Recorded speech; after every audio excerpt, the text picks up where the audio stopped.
Баршаңызға сәлем, есімім Гүлнұр. Бүгін сіздермен бірге өте дәмді, кез келген мерекелік дастарханның сәнін келтіретін цезарь салатын жасайтын боламыз. Ол үшін видеоны соңына дейін көріп, менімен бірге болыңыздар.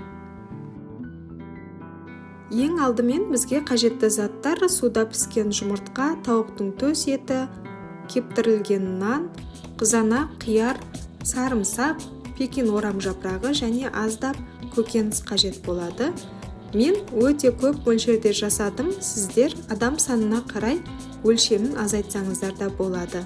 Ең алдымен бос ыдысымызға орам жапырақты дәл осылай видеодағындай қолдың көмегімен үзіп бөліктерге бөліп салып аламыз.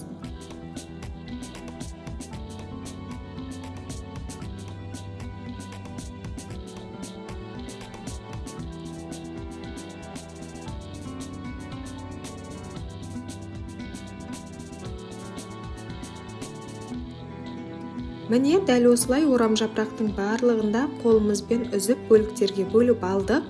Ал енді балғын қиярымызды дәл осы видеодағындай ұзыншалап турап алатын боламыз. Дәл осындай балғын қиярды қоспауға да болады, ал маған осы салатқа қосқан ұнайды, ерекше дәмді болады.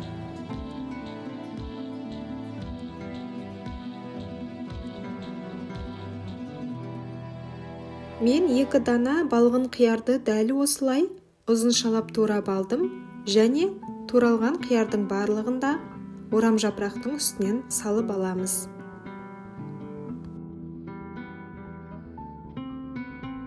Одан соң дәл осындай 2 дана қызанақтың артық бөлігін алып, дәл осы видеодағындай ұзыншалап турап аламыз және турап алған қиярдың үстінен қызанақты да салатын боламын.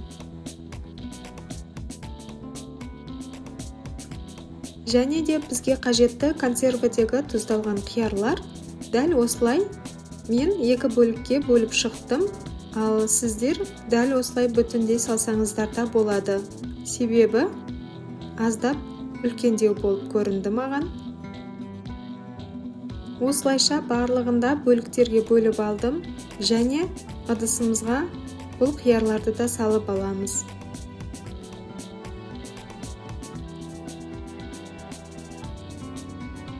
Одан соң суда піскен жұмыртқаларымызды ұзыншалап турап аламыз. Өте ұсақ болмау керек, ірілеп осылай видеодағындай бөліктерге бөлеміз.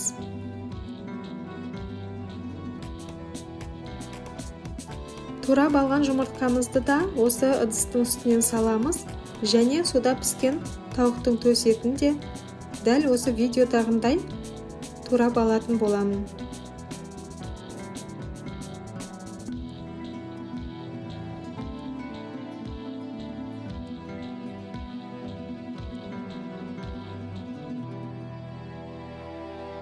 Міне дәл осы видеодағындай тауықтың етін де ірі етіп турап алдық және туралған заттардың үстінен еттің барлығын қосамыз.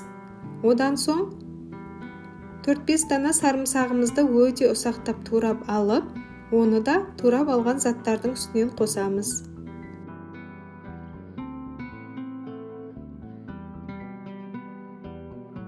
Одан соң аздап укроптан турап қосатын боламыз. Мен осылай 1 буманың жартысын қостым. Өз қалауыңыз бойынша қоспасаңыз да болады. Маған осылай қосқан ұнайды. Және кептірілген нанның 2 пакетін дәл осылай үстінен қосамыз, туралған заттың үстінен. Және қалауыңызша майонезді қосып, жақсылап араластырып аламыз. Міне осылайша салатымыз дайын болды.